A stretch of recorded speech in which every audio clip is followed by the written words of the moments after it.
Didapatkan nilai 700, tarik ke bawah. Oke, selesai untuk distribusi vertikal gaya seismik. Selanjutnya kita hitung distribusi horizontal gaya seismik. Nah, ini distribusi horizontal disimbolkan dengan nilai P, dengan huruf Px, dengan persamaan berikut. Sigma P. Jadi ini udah bisa kawan-kawan lihat ya. Untuk distribusi gaya horizontal pada lantai 4 itu nilainya sama dengan 0, F1. Untuk yang lantai 3 itu lantai 4 ditambah lantai 3. Nah, begitupun untuk lantai 2 dan lantai 1. Nah, cara ngontrolnya betul atau enggak itu cek aja ini nilai P kita nih sama enggak dengan hasil dari etap. Nah, ini kan sama nih, otomatis perhitungan kita benar. Ini kan kurang lebih sama ya kayak di instruk. Di instruk kan ini yang diajarkan sama dosen kita. Berarti ini udah betul ya. Begitupun untuk yang arah Y-nya kita hitung juga. Nah, sampai sini untuk menghitung distribusi gaya seismik. Udah selesai. Nah, selanjutnya itu kita menghitung simpangan antar tingkat.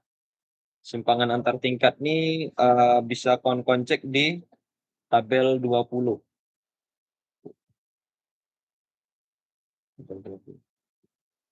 Yang pertama itu yang harus kita ketahui itu untuk simpangan antar tingkat izin. Jadi kita harus mengetahui simpangan antar tingkat izin yang kita ambil berdasarkan tabel 20 SNI 1726/2019. Nah, di sini kita coba cek untuk simpangan tingkat antar izin dengan sistem strukturnya.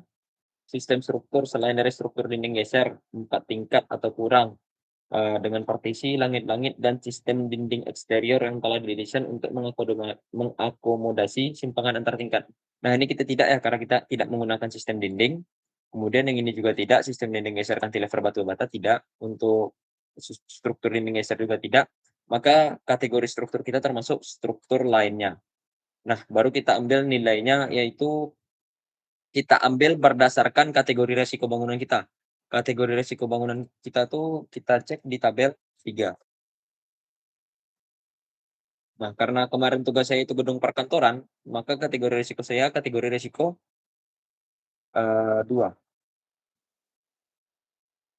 Jadi kita ambil lagi nih, dengan kategori risiko 2, maka untuk simpangan izinnya, antar tingkat izinnya itu nilai saya 0,02.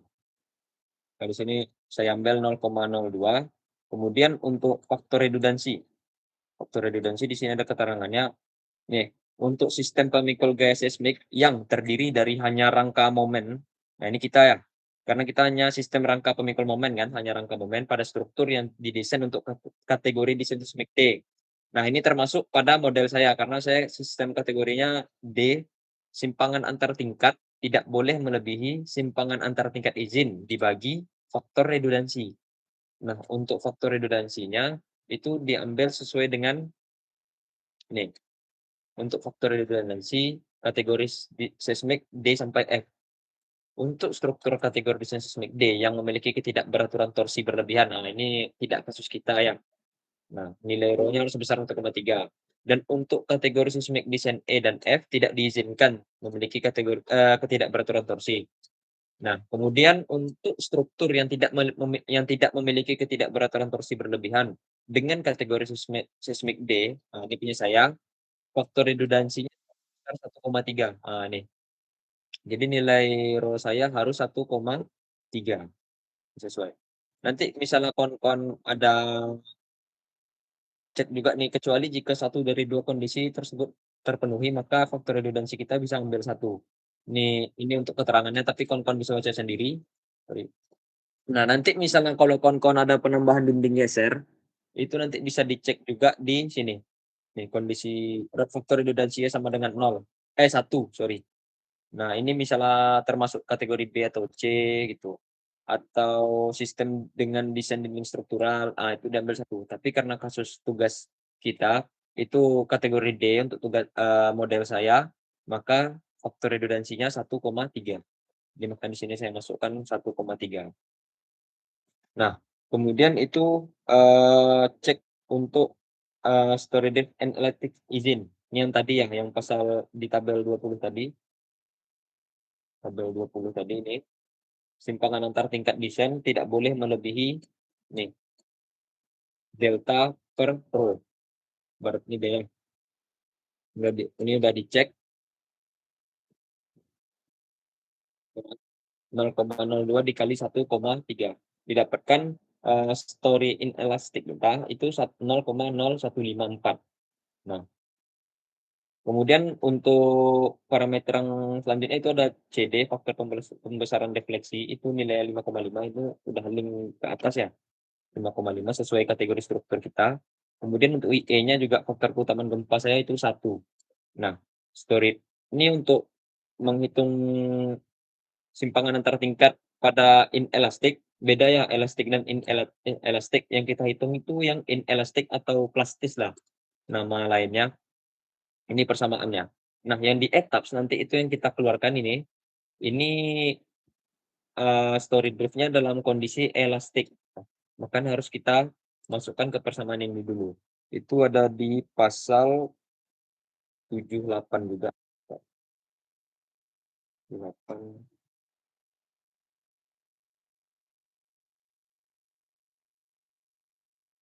Nih. Untuk persamaan yang ini, itu di sini bisa kawan-kawan lihat ya untuk simpangan antar tingkatnya. Itu simpangan story drift inelastik itu persamaannya CD, faktor pembesaran simpangan, dikali simpangan tingkat yang disyaratkan pada pasal ini, yang ditentukan dengan analisis elastik. Nah, ini didapatkan dari etaps. Nih, dibagi sama faktor keutamaan gempa. Jadi nanti kita ambil gaya-gaya dari etaps. Nah, di sini bisa kita masukkan semuanya. Ini untuk displacement-nya kita ambil dari etaps lagi ya. Untuk story drift-nya atau perpindahan antar tingkatnya. Itu caranya ambil di display story response plot. Nah, ini kita ambil untuk case-nya static EX. Nah, untuk display tab-nya itu di SNI bisa kawan-kawan baca ya. Ini bagi struktur yang didesain untuk kategori desain CD, E atau F yang memiliki ketidakberaturan horizontal. Pada tabel 13, simpangan antar tingkat harus dihitung sebagai selisih terbesar dari simpangan titik segaris secara vertikal di sepanjang salah satu bagian tepi struktur. Jadi dihitung berdasarkan bagian tepi struktur. Di atas dan di bawah tingkat yang ditinjau. Nah, kasus kita kan tidak termasuk ya ketidakberaturan horizontal tipe A dan B, maka untuk story drift-nya itu diambil dari simpangan pusat massa. Yang ditentukan persamaan di bawah ini. Nah, diambil simpangan pada pusat massa. Maka di sini kita ambil untuk display tab-nya itu diafragma center of mass. Nah, ini udah kita ambil static X, kita ambil nilainya nih ya. Untuk arah X kita copy dulu. Kita paste ke sini. Kemudian untuk arah Y. Ambil format. Arah Y. Oke. Ini udah dapat ya. Displacement-nya, perpindahannya. Ini elastic drift-nya.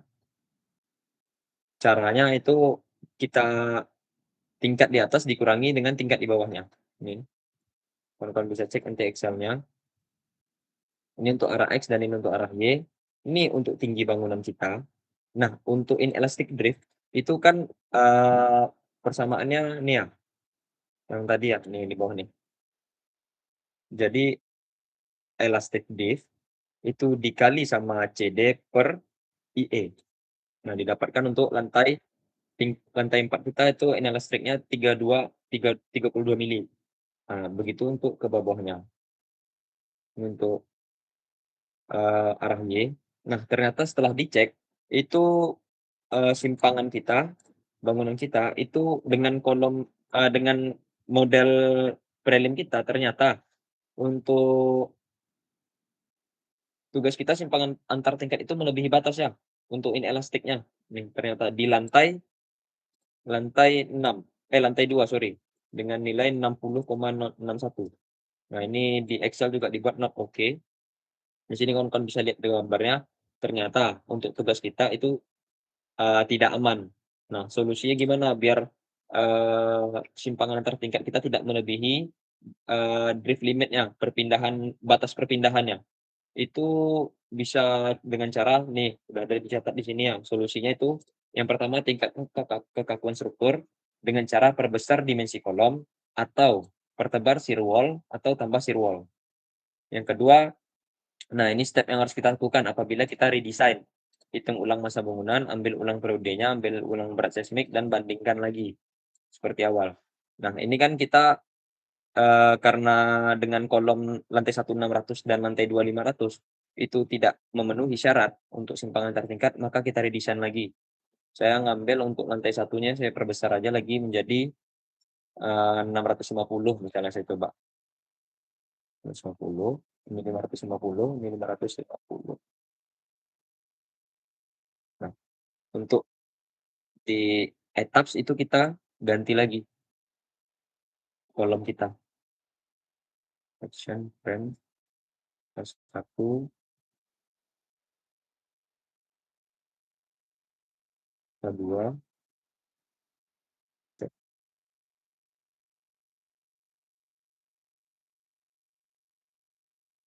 kitaran lagi ya.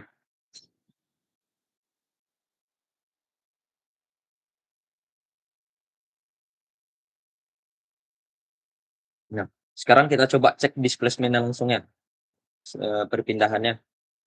Kita ambil lagi yang static EX, ambil yang diafragma center of mass, format kita ambil arah X,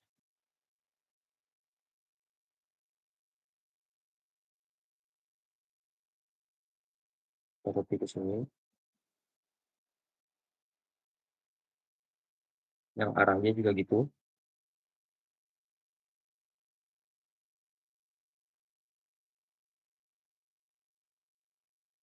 Nah, ternyata setelah kita redesign dengan cara memperbesar dimensi kolom, itu struktur saya aman ya dari simpangan antar tingkatnya.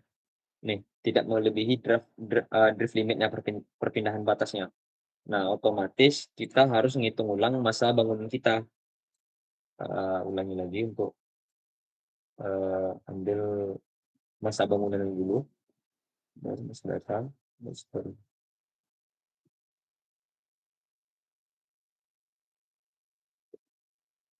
nah ini ya, masih di bawah 5% berarti masih aman.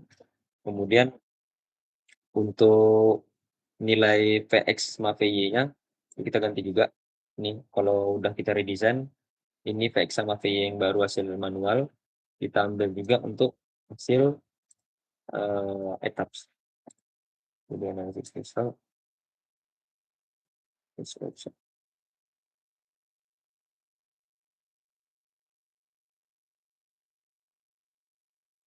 yes, arahnya juga kita cek.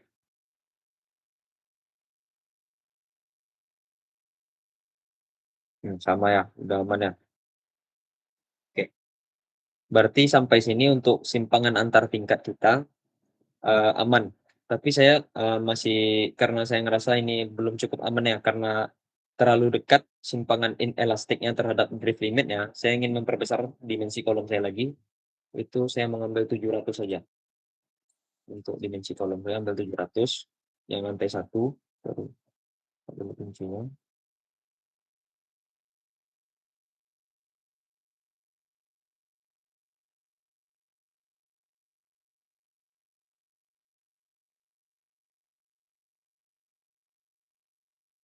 Kalau lantai 2 sampai 4-nya pun saya perbesar menjadi 600. Oke, kita coba lagi.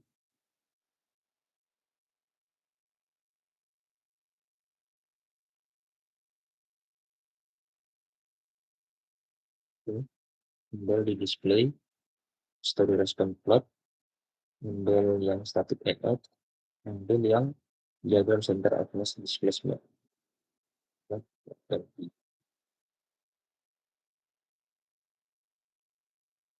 Arah Y juga ambil.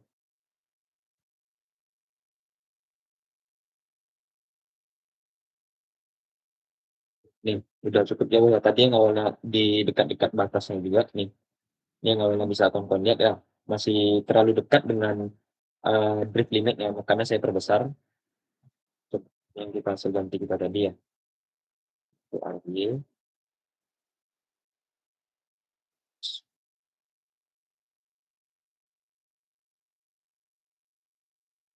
Oke, nih.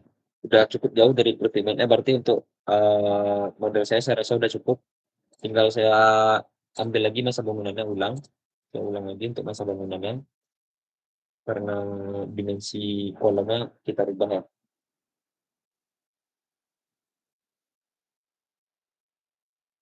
Nih, baru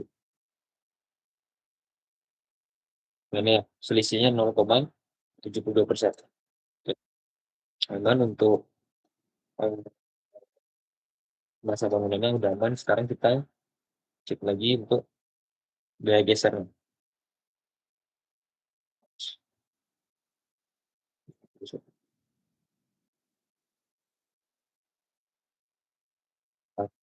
PY juga sama. Kita cek.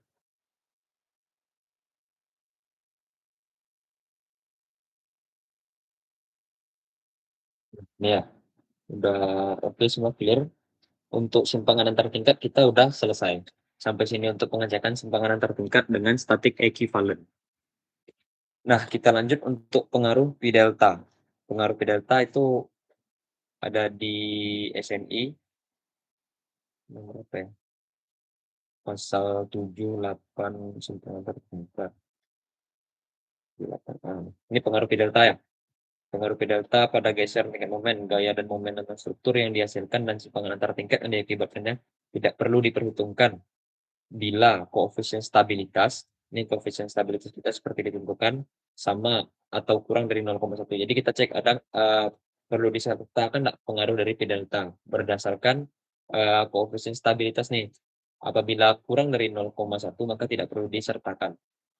Nah, ini untuk persamaannya cukup panjang juga. Px ini beban desain vertikal total pada dan di atas tingkat dalam satuan kilometer bila menghitung Px beban tidak perlu melebihi 1. Kemudian ada simpang antar tingkat itu kita udah ngambil di sini tadi, udah ada di sini simpang antar tingkatnya. Kemudian untuk IE juga udah ada, faktor ketaman gempa saya 1, Px itu juga udah ada di di sini ya, Px kita. Kemudian untuk tinggi antar tingkat juga sudah diketahui. CD untuk pembesaran faktor pembesaran refleksi itu bisa dicek di tabel 12. Faktor pembesaran refleksi itu CD kita juga udah dapat ya.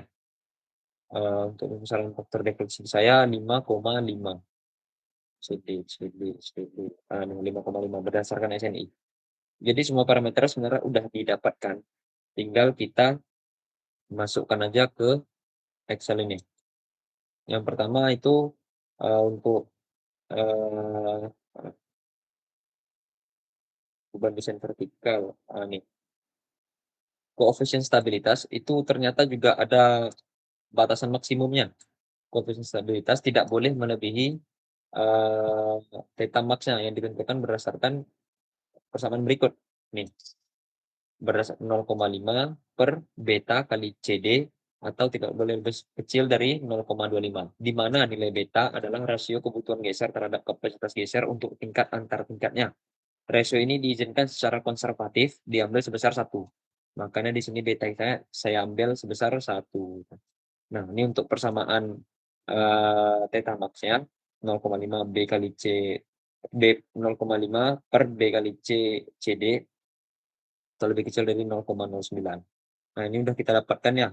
Ini ngelink ke sini ke yang AX, begitupun untuk arah Y dan ngelink juga. Nah, untuk PX sama VY-nya itu yang kita ambil dari etaps. Nah, ini kan tadi dibunyikan ya, beban desain vertikal, berarti gaya-gaya vertikal pada struktur. Maka untuk di etaps ini perlu kita kombinasikan seluruh beban-beban vertikal dengan cara memasukkan load combination, kita masukkan aja namanya service misalnya. Itu ada det 1, kita masukkan SIDL juga, beban gravitasi, vertikal 1, kemudian ada live. Kita oke, kita oke kan. Nah, kemudian kita run load combination-nya.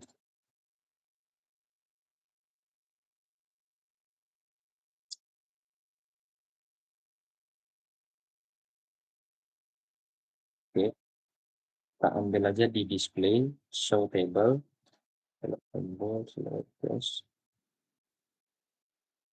statica F dan statica Y. Ya. Tadi structure output dari depan kita ambil di analysis result, order output. Sorry. Mana ya? Analysis result.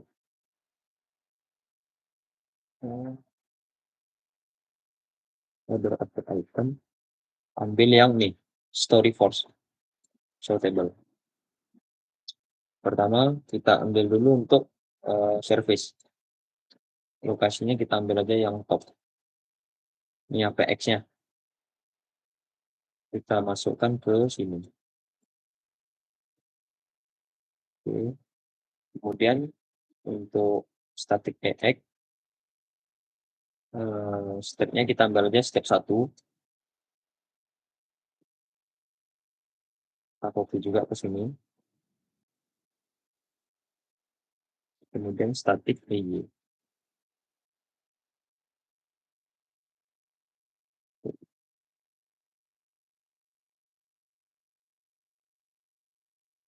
Ini kan udah nge-link ya.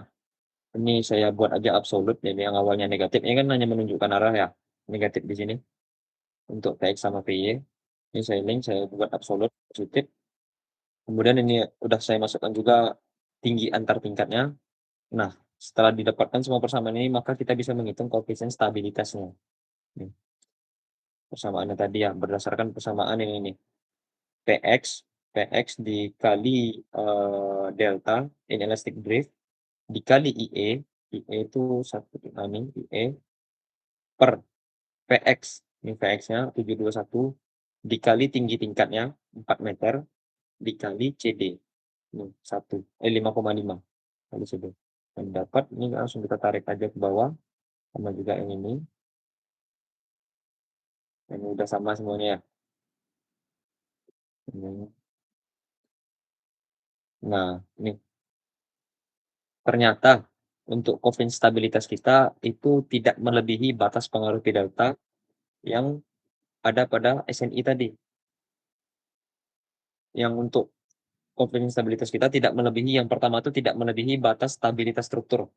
Theta X dan Y kita itu tidak melebihi theta max. Maka untuk sini aman.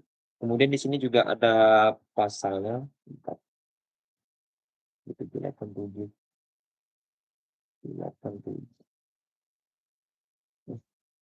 Jika nah ini nanti kalau ada kasus yang lainnya, jika koefisien stabilitas kita, ini yang hasil hitungan kita, itu lebih besar dari 0,1, ini lebih besar daripada batas pengaruh delta yang ini, tetapi kurang atau sama dengan theta max.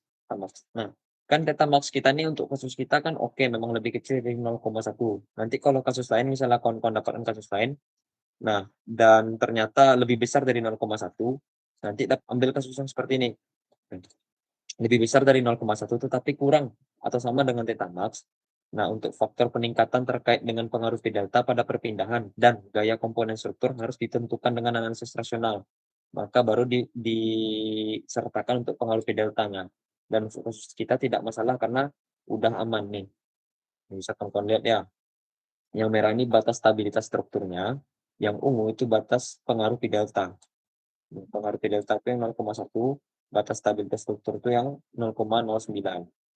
Ternyata untuk struktur kita itu udah aman, tidak perlu tidak perlu mempertimbangkan pengaruh P delta. Nah, untuk static equivalent itu analisis kita udah selesai sampai di sini. Nah, jadi silakanlah kawan-kawan coba cek dulu untuk tugas kawan-kawan, apakah dengan preliminary design yang kawan-kawan buat, apakah dari ketidakberaturannya apakah sudah memenuhi syarat. Nah, kalau kemarin kan saya kasusnya kenanya di ketidakberaturan vertikal geometri 3. Nah, apabila tidak memenuhi syarat, maka silakan kawan-kawan redesign. Kemudian untuk kawan-kawan cek juga untuk static equivalent-nya. Apakah dengan model yang kawan-kawan buat itu aman dari batas izin dari simpangan antar tingkatnya. Nah, di kawan-kawan cek juga simpangan antar tingkatnya, kemudian cek juga untuk pengaruh pi deltanya. Nah, apabila kasus kawan-kawan sama kayak saya tadi, ternyata simpangan antar tingkat kita melebihi simpangan antar tingkat izin. Nah, di sini saya udah buatkan juga untuk solusinya. Udah dibuatkan solusinya di Excel. Nah, yang pertama itu tingkat kekakuannya. Apakah nah di sini kawan-kawan bisa berkreasi ya, mau apakah kawan-kawan memperbesar dimensi kolom yang pertama, atau kawan-kawan tambahkan shear wall. Nah, kawan-kawan boleh nambahkan shear wall, nah ini nggak dibatasi, kan di tugas ini saya cuma memperbesar dimensi kolom. Nanti misalnya kawan-kawan mau buat kasus baru itu ditambahkan shear wall, boleh tambahkan shear wall-nya di model kita ini. Nah, tambahkan shear wall, nanti cek lagi simpangan antar tingkatnya aman atau tidak. Nah, setelah diredesign, nah ini dia syarat-syarat yang harus langkah-langkah yang harus kawan-kawan jalani. Pertama, hitung ulang masa bangunan, ambil ulang periode struktur, ambil ulang berat seismiknya, kemudian bandingkan lagi geser manual dan etapsnya. Nah, apabila sudah memenuhi syarat, maka untuk model kawan-kawan sudah oke. Nah, untuk pertemuan selanjutnya nanti kita masuk ke respon spektrum. Nanti kita di sini kita cek juga simpangan antar tingkatnya. Oke. Nah, sekarang untuk responsi hari ini saya rasa udah cukup sampai di sini. Oke. Nah, untuk responsi hari ini saya rasa sudah cukup. Ada yang mau ditanyakan untuk responsi hari ini? Untuk presentasi hari ini, apakah masih ada yang bingung, yang masih kawan-kawan ragukan untuk yang saya jelaskan tadi, atau ada kendalakah dengan tugasnya terkait untuk pengecekan ketidakberaturan vertikal atau horizontal kemarin? Aman semua ya? Oke. Tuh, kalau aman jadi silakan kawan-kawan lanjutkan untuk analisa static equivalent. Nanti untuk respon spektrumnya mungkin akan respon spektrum nanti mungkin hari Jumat, Nantilah saya kabarin di grup untuk lanjutan respon spektrum. Ini yang terakhir ya. Analisis bebannya itu respon spektrum yang terakhir. Nanti baru kawan-kawan masuk ke kombinasi pembebanan dan terakhir baru ke mengambil gaya-gaya dalamnya. Nah, ini tinggal kemungkinan 2 atau 3 responsi lagi lah. Kalau lancar harusnya 2 responsi udah selesai untuk tugas kita sampai pengambilan gaya-gaya dalam. Ya, pas ya. Responsi besok itu respon spektrum yang pertama. Kemudian untuk kombinasi pembebanan yang kedua, yang ketiga nanti ngambil gaya-gaya dalam. Kemungkinan 3 lagi lah. 3 responsi lagi untuk tugas gedung kita. Nanti kalau udah selesai, kawan-kawan tinggal buat laporannya aja lagi. Oke, kalau semuanya aman, saya ambil absen dulu untuk pertemuan hari ini, tanggal 5. Oke, boleh tolong bantu siapa aja yang hadir hari ini, tolong. Nelsya Bang, MPM 23043. Langsung NPM aja nanti ya. 043 Nelsya. 23046 Bang. Oke, lanjut. 23024 Bang. 24. 12. Oke, lanjut. 23 Yang lain? 3 Bang. Berapa? 23083 Bang. 3. 113 Bang. Arfkan 119. 113 Bang. 13 ya, Aditya. Oke, lanjut. Yang lain? 093 Bang. Berapa? 093 Bang. 093 Geo. Oke. Lanjut. 175 Bang. 175. 172 Bang. 172 Najwa. Oke, lanjut. 055 Aliza. Oke, lanjut. 144 Bang. 4. Ica. Oke, lanjut. Yang lain? 128 Bang.